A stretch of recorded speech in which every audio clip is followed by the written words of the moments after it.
Welcome back to the channel. I'm Roger. I'm sorry I didn't get a video out last Sunday. Tried to make a video last Saturday and it was very cold out, and the cold killed my microphone batteries very quickly, so I didn't have any audio to go along with the video. Didn't realize that they had died. But what I did was I pulled a truck with the BX. It was a 1-ton Chevy crew cab truck, probably in the 6,500 to 7,000 pound range, I'm guessing. And you can see it was icy outside, so you know, pretty impressive that the BX moved that tractor in those conditions. There was another truck I was going to move, and it was actually frozen to the ground. Finally got it busted loose, and I didn't have any audio whatsoever on that part, I remember. And I just ended up going to leave it out of this video. What I'm going to do today is I have a load of boiler wood I need to cut and split for the guy that always comes and get boiler wood. On back, he told me he needed 2, maybe 3 loads of wood. I already got him 2 loads, and now he's back and said he wants 2 more. So that's a good thing. So I'll get 1 load knocked out for him today. He's not even sure if he can make it back up his driveway with the trailer, so there's no need in trying to get 2 done today because I don't think he's going to be able to make it. Maybe next week things will melt off. Things have melted off pretty good around here, but there's still a little bit of ice here and there. So I'm going to go out and get to work.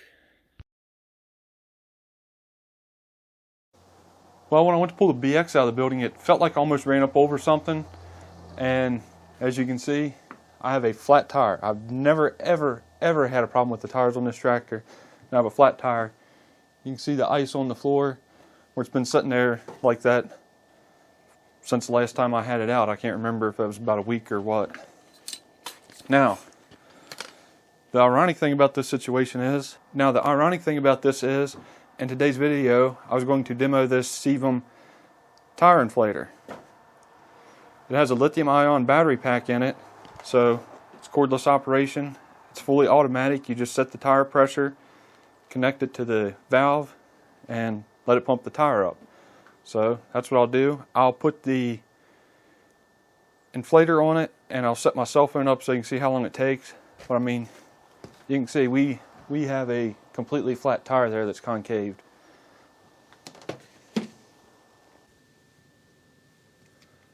I know the camera angle's not the best, but I don't want to run the tractor with a flat tire. So we'll hit the button, turn it on. You have to hold down on it for just a second for it to come on, which is a good thing so it doesn't accidentally get bumped and drain the battery. Whoops. You can see we are preset to 35 psi. I want to put 12 in it. I know Kubota says 20. I don't have a loader. Do have the front weights, but it rides smoother with my configuration at 12, and it pulls good.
So the tire inflator comes with a 12-inch air hose, adapters for it so it can inflate like a basketball or football, beach ball.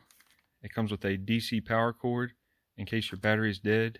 You can use that to power it up through your vehicle's cigarette lighter. Then a carrying case.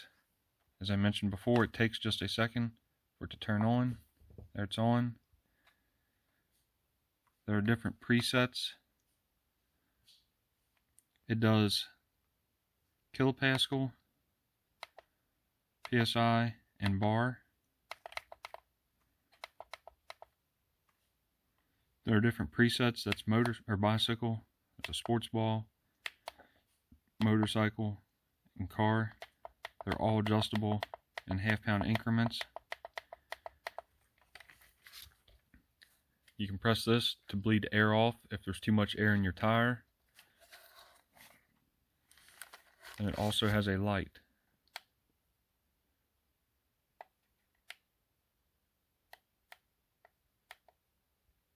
Alright, so I have the ballast and the Titan log grapple on the tractor, ready to go to work.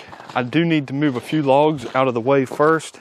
I want to move this big log here because when you start cutting wood longer, of course it's going to get heavier, and the larger diameter stuff is pretty difficult to handle for boiler wood. And then these two behind it here are hickory. I'm going to keep those to the side and start grabbing the rest of this stuff down off the pile to make a load for this guy.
Well, all that wood's cut up now.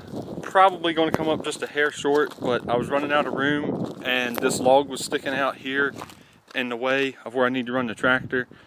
I didn't want to end up bumping into the corner of the garage and messing something up. Had a little difficulty getting some of these logs off there. When the guy unloads the logs, he's really good with the loader. It's nothing for him to pick up 3 or 4 logs at a time. But then when it comes time for me to get them off the pile, sometimes they're a little intertwined if they're crooked. And even with the log grapple, it's difficult. With the root grapple, it was extremely difficult. But I'm managing to get them off there. So get the splitter down here now and get to splitting and see how much more wood I need to get off the pile.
Well, I came up just a little bit short, not too bad at all. So this one short log here, we're going to cut that up and split it and see what happens.